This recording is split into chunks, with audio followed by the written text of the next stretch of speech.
is I'm a visual storyteller. I'm a director, producer, photographer, and I run a visual storytelling studio called Storo.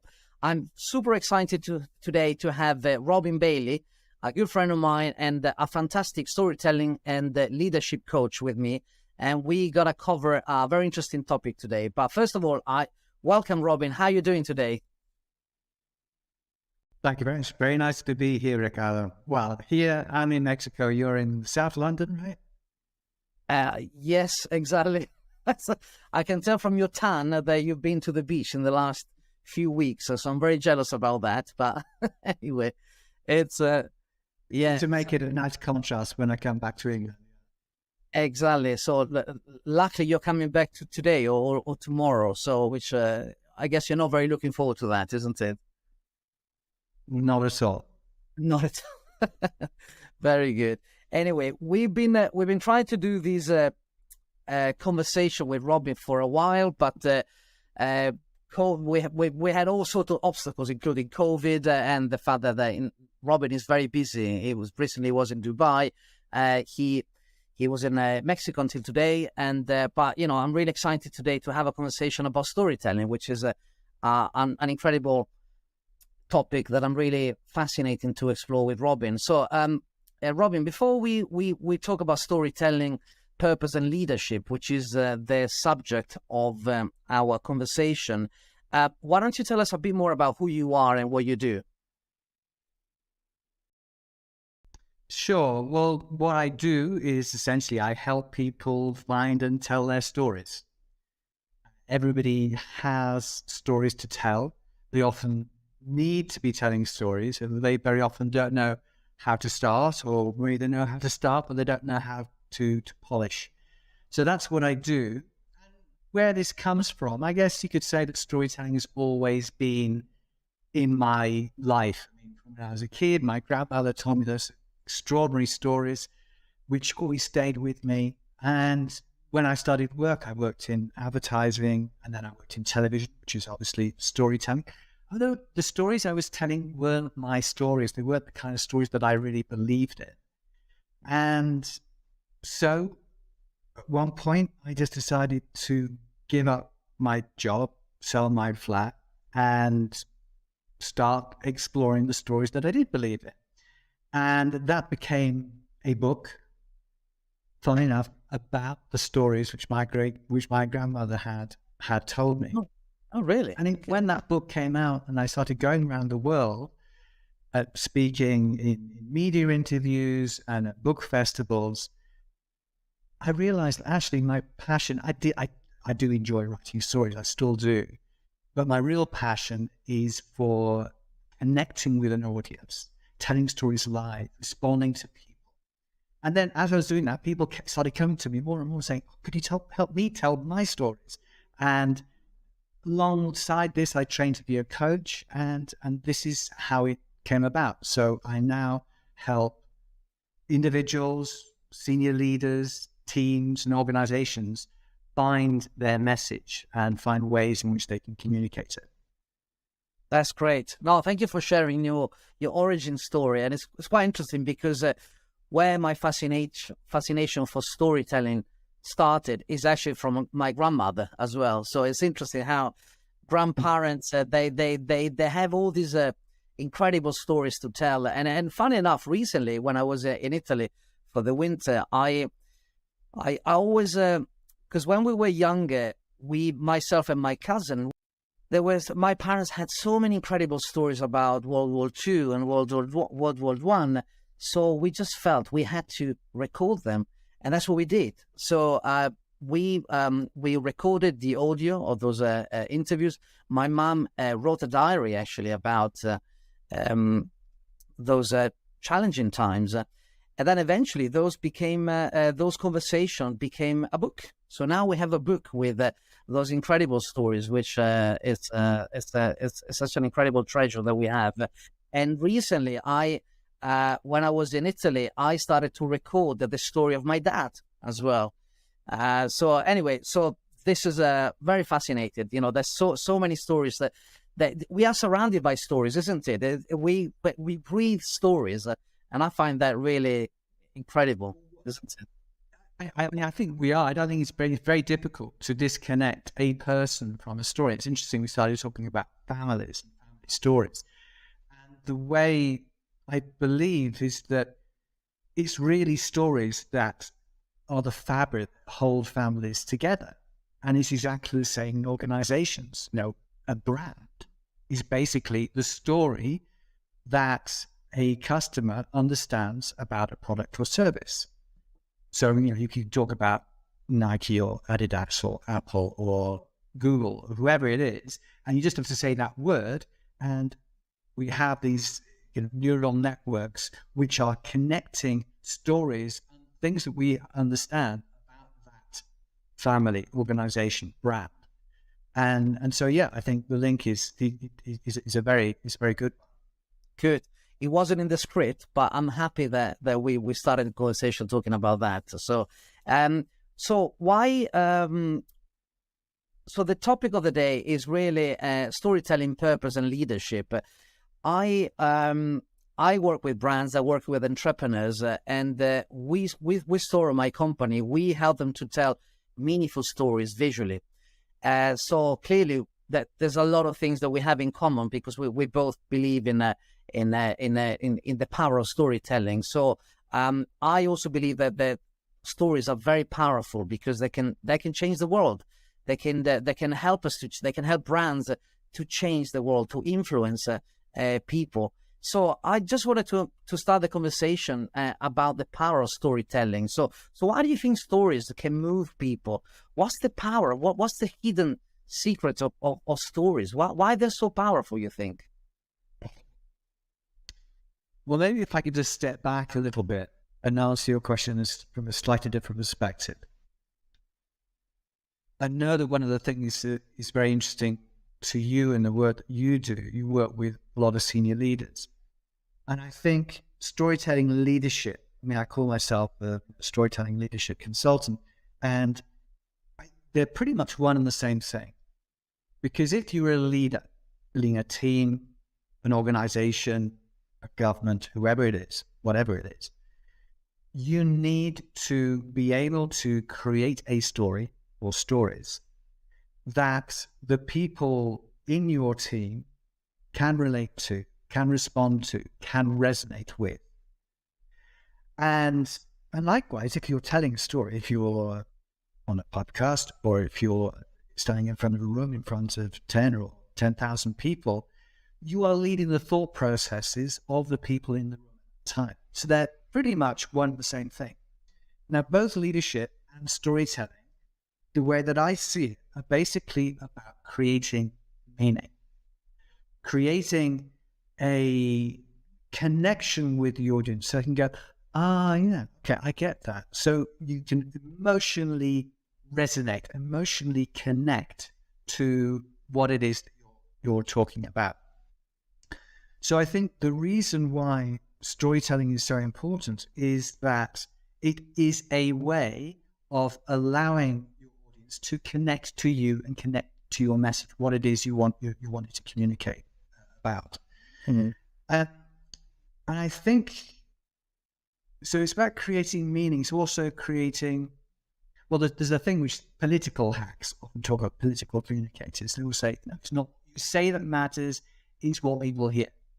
And that's true, but I would go one step further. It's not just what people hear, it's what people feel. And that comes back to the meaning and the resonance. Yeah. So what is it that you want your audience to hear?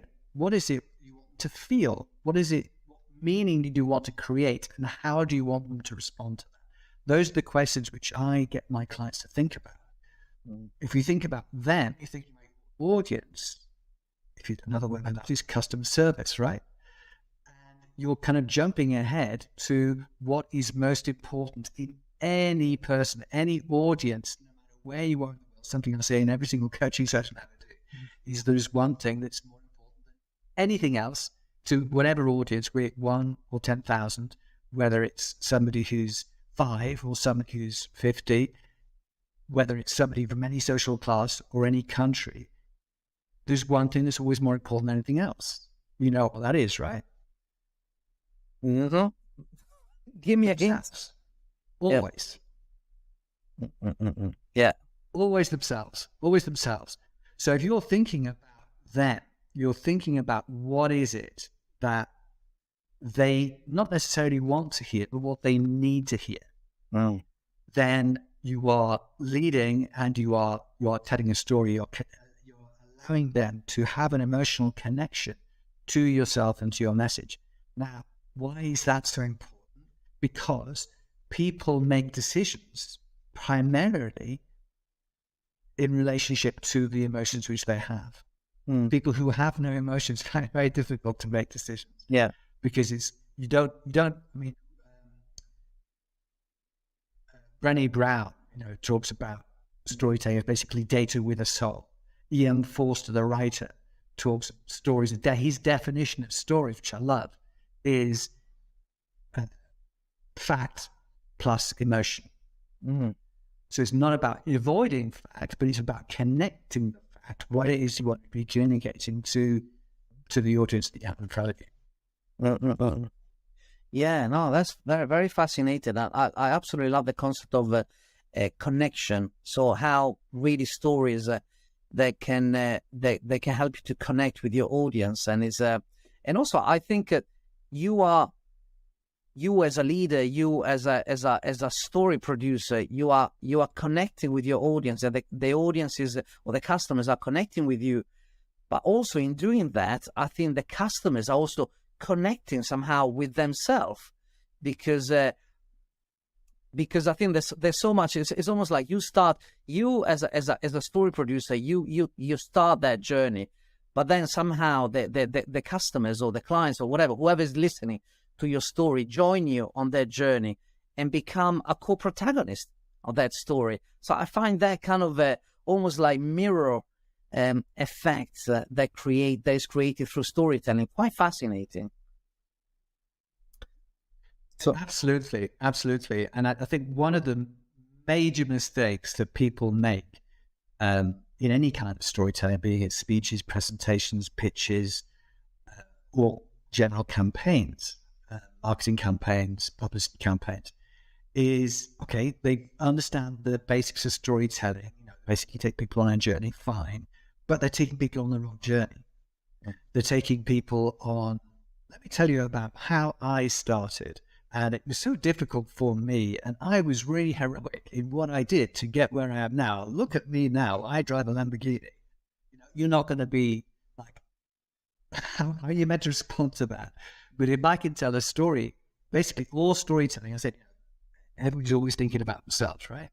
So if they're thinking about themselves, the story which I'm telling, the audience need to be able to identify with. And so when you produce, I've seen some of your photos, and they do tell stories. They're magnificent.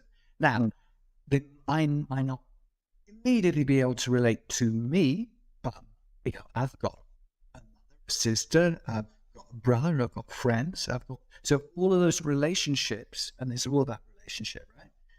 All those relationships I can relate to. So all audiences need to be able to see themselves, almost need to be related to the message which you're communicating, so that they can respond.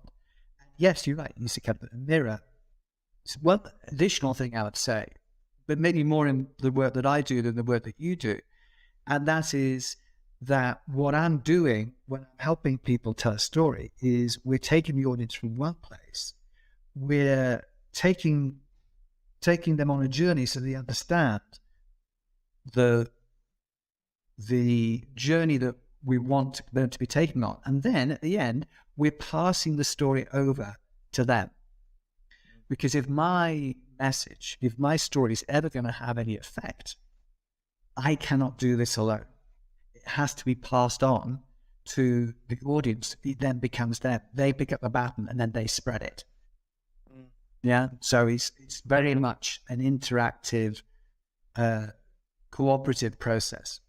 And I think, that's beautiful, Robin. I really like what you just said. I also, and for me, one very, very important aspect as well is that storytelling, and of course, when I talk about storytelling, I talk about stories in general, but visual stories, because that's what I do. So film and photography, which are which are stories. So I believe stories, they're very complex. They can be very simple, but so many layers. And I think that the strongest and the more meaningful stories are the one that stay with you for hours, for weeks, for years. And because the more interesting stories are exactly those, the one that I think resonate with you for a very long time. And of course, not only to you, but to many people. So if I think about films that even though they've been done so many years ago, but somehow they're still very fresh and dynamic and still quite very much alive. Those are the kind of films that I think that are more interesting because that means that they always you can always have a conversation with those kind of films. Same thing with photography. So it's almost like the best stories are the ones that are very simple on the surface, but with very long roots and very a depth that you don't see on the surface, but somehow they constantly have that dialogue with you and with the audience. So same thing with photography. So anyway, very, very fascinating. So one thing I wanted to ask you, Robin, is that so I work a lot with purpose-led businesses and impact entrepreneurs, and there's a lot of talk about storytelling. So we all know the stories are very important. So, but how can a purpose-led business use the storytelling? So, what do you think? How can they make the most of stories, and what kind of stories they can tell?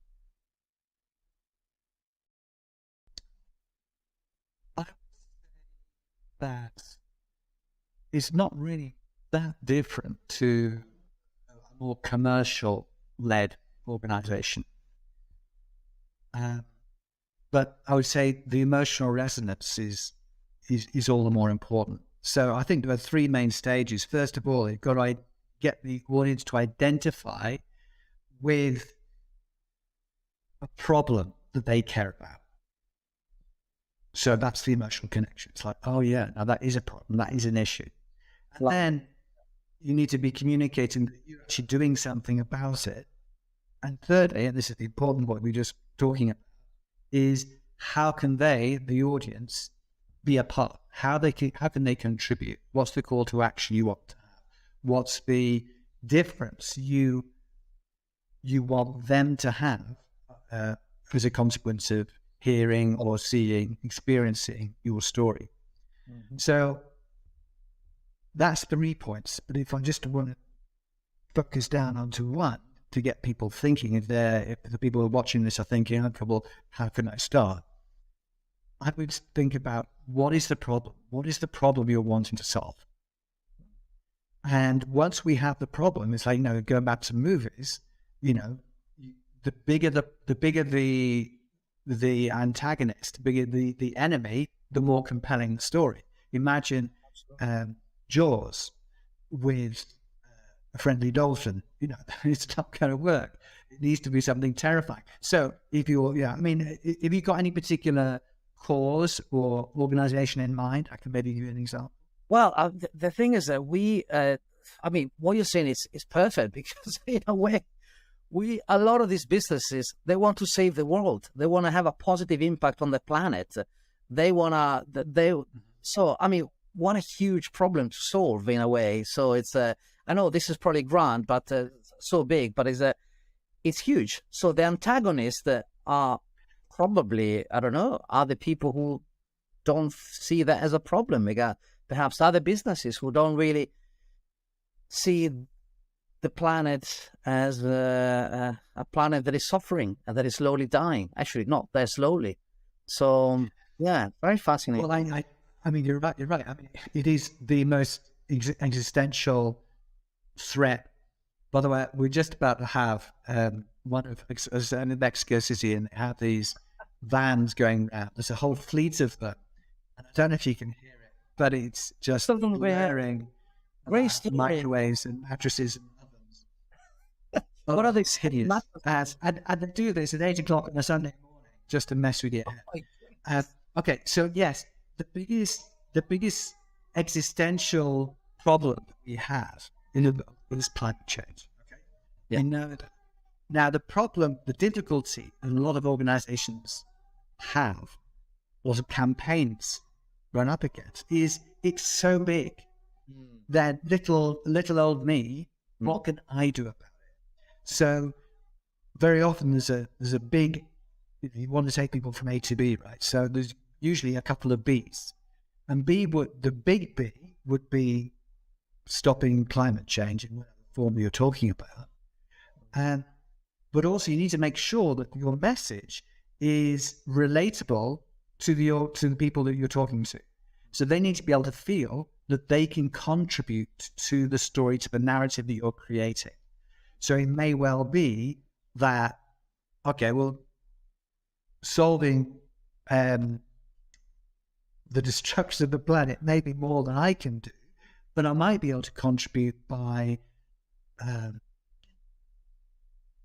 talking to my MP, or by changing my behavior about recycling, or about the electricity provider that I use, or whether I'm a vegetarian or not, or how much I travel. So all of these things are things which I could contribute to. So I think it's very important how you're framing the problem, and to make sure that it's not a problem that's too overwhelming, because you don't want people to go, well, there's nothing I can do. And I think it's really interesting talking about climate change. A really good example about how to tell stories really well was Al Gore in his film An Inconvenient Truth. And in that, he is burdening us with horror story after story in a very engaging way. But you notice right at the end, he breaks it down and talks about what we can do to contribute to addressing this great evil and making it feel like it's possible. Because if we don't feel it's possible, then we will just disengage. Yeah. Yeah, no, that's a great point, Robin. I mean, I can also think about all the beautiful films by David Attenborough as well. And the latest series that I can't remember what's the name of. Anyway, it was beautiful because, of course, the underlying problem is that climate change, but he's a master of storytelling, because each scene has got a character and there's got a problem. The animal. So it's just beautifully told, and it's but that's he knows what he's doing, and he's using storytelling at its best. So yeah, absolutely, very, very fascinating. And do you have you got any other examples of like impactful stories that so because I think it would help for people to understand a bit more how potentially they could use more and better stories.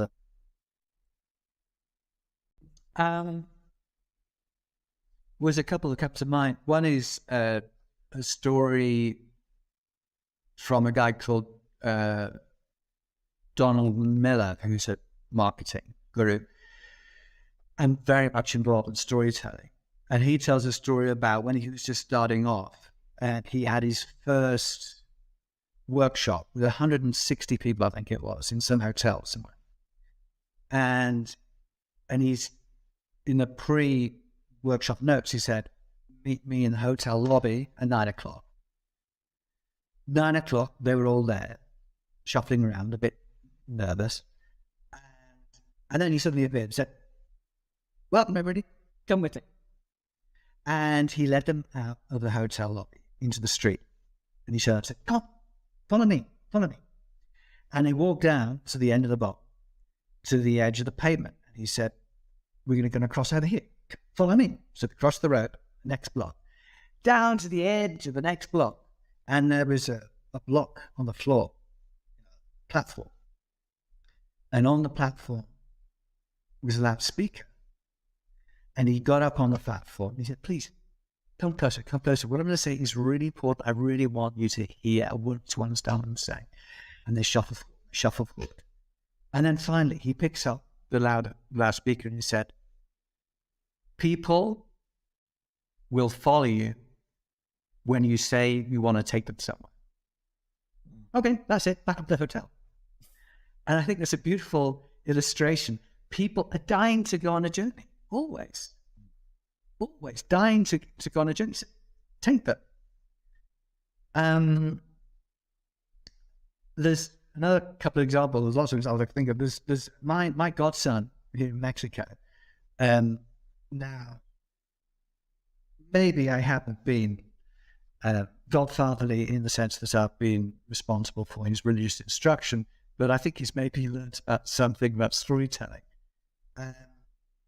He recently had to run a workshop for hundreds of people for an international organization that he works for. And it's the first time he'd done this. He'd just been promoted. It was a really big deal. Also, he was doing it in English. It's not his native language. And he had to talk about teaming. Teaming is a kind of way of leadership method of working within teams. And he was tasked with telling the organization about teaming and getting them excited about it. Now, he could have talked about where the concept was dreamed up and what the benefits of it were, but that's not what he did. He started off by saying,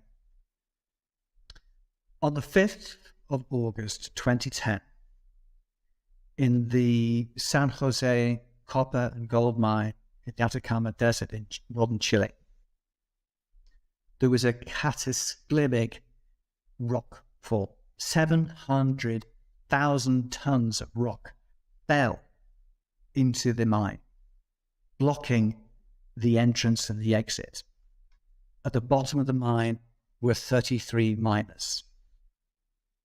They were trapped. And not only that, but there was no technology in the world that could extract them. 69 days later, they walked out of the mine safe and sound. And they did that through teaming. And I'm now going to tell you, and he went on to talk about teaming. So you imagine, he said everybody was just really, really grit because he started with a story. Yeah. So he's like, so this thing happened. It was really dramatic. And I want to be a part of that. So I can do that. And so it worked really well. Another really good example, it's not from a kind of purposeful, you could say it's about the Olympics. Do you remember in 2005 or so when they were pitching for the 2012 Olympics? And it was generally agreed that Paris was the leading candidate. You know, they had the best transport, they had the most beautiful city, everyone was good. Paris is going to win. What's the point in even taking part? And the French campaign was very traditional, shall we say. And it was perfectly reasonable what they said. They just spoke the truth. They said, we have a beautiful city, we have superb transport, stadiums are superb, we have the best cuisine in the world, and our accent is very sexy. Okay, I'm paraphrasing slightly, but that was basically their campaign. It's the kind of campaign which has won Olympic bids time and time again. Mm-hmm. London realized that wasn't, they couldn't compete with Paris. Yeah. Right? So they decided to change the argument. This is really important when it's about reframing, okay? Mm-hmm. So rather than just talk about London as an amazing city, which it is, mm-hmm. they said, thinking about the audience, they said, the Olympic Committee, these are the people they need to convince. They said, the Olympic movement, unless it engages with young people, the Olympic movement is dead. Mm. What is it that makes an Olympic champion? It takes 8 finalists, 200 competitors, thousands of people to take place in national competitions, and millions of children to be inspired. And then in the actual pitch, they told the story of different children around the world being inspired by previous Olympic feats. So you had people in Africa, people in China, people in Latin America, all by being inspired by different sports, different Olympic moments. And then in the presentation, they had these children walk on stage and they said, these are the Olympics, the Olympians of the future. It's only through these people that we can save the Olympic movement. And the only people who can make this decision is you. Wow. So you can see what a compelling, different kind of argument that was. Yeah. And also, because I know I was working with an organization that was also doing the PR for the London campaign at the time. And as an illustration of how this story, this narrative went through the entire campaign. Yeah. The Olympic Committee came to London very close to when the actual decision was made. And they said, well, there's one issue. It's that the British public are not on side. So, you know what they did? I think this is absolutely genius. They put this story out to the xenophobic British press, and they said, if London doesn't win, Paris does. And overnight, the whole British population got behind the bid. That's So it shows you it's a very simple narrative, right? It's a very simple narrative. People understand it, and people can relate to it. They can see themselves in it. Yeah. I mean, I could go on. There's lots and lots of examples. Yeah, no, that's Basically, it's creating a journey in which people can relate. Yeah, no, it's beautiful. Yeah, it's interesting because since I started to work in sustainability and with purpose-driven businesses, I met so many incredible and wonderful people, and for the first time, I really felt, as you just said, Robin, a sense of journey. So really, because we all share a similar purpose. We all want to save the world in different ways, and I absolutely love the idea that you were talking about before, because about saving the world, because that's actually the purpose. You know, we want to make a positive impact on the society and on the environment, but it's too big. It's too big, and there's a lot of conversation in my industry about really changing those narratives as well, because there's a lot of narratives going around on newspapers and on films as well about the disaster, the disaster. So it's like watching one of those disaster movies.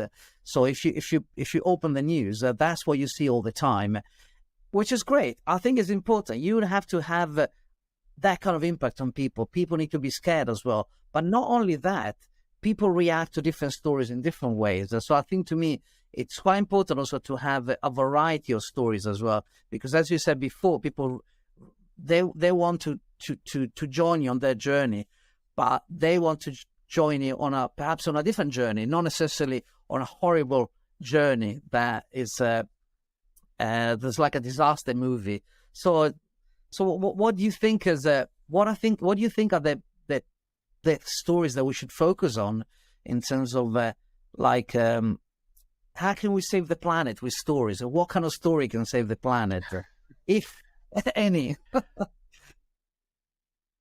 Well, there's a great quote from George Monbiot, who's a climate activist and writer, and he says something I completely agree with, which is the only thing that can replace a story is a better story.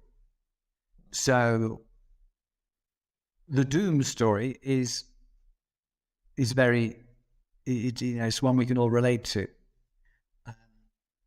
We have fear responses, okay? And so you have to work harder to make a positive story, to make that stick. So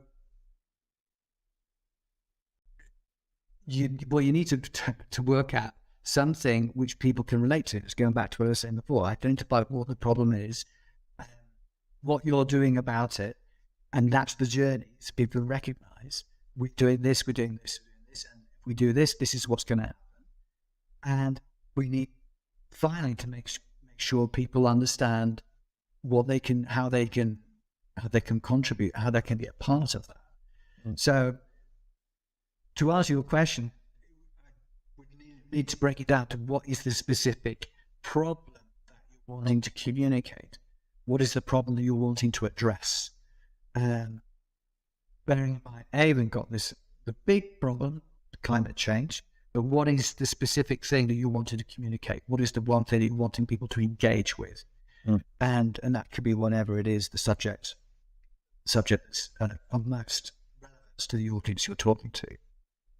So, yeah, I mean, just make sure that it is a compelling story, one that people can relate to, one that people can.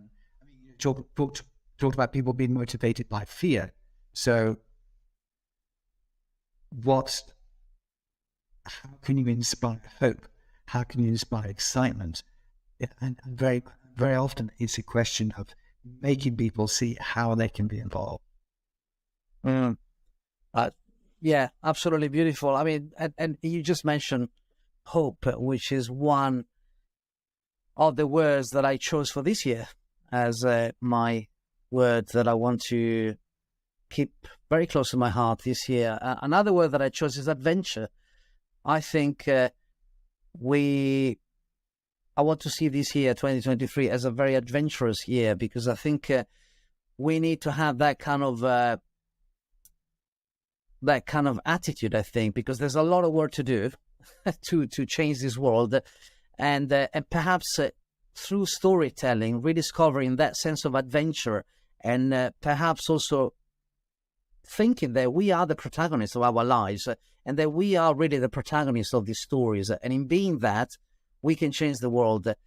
That perhaps is the beginning of that change that we can all do if we become the protagonists of our own films.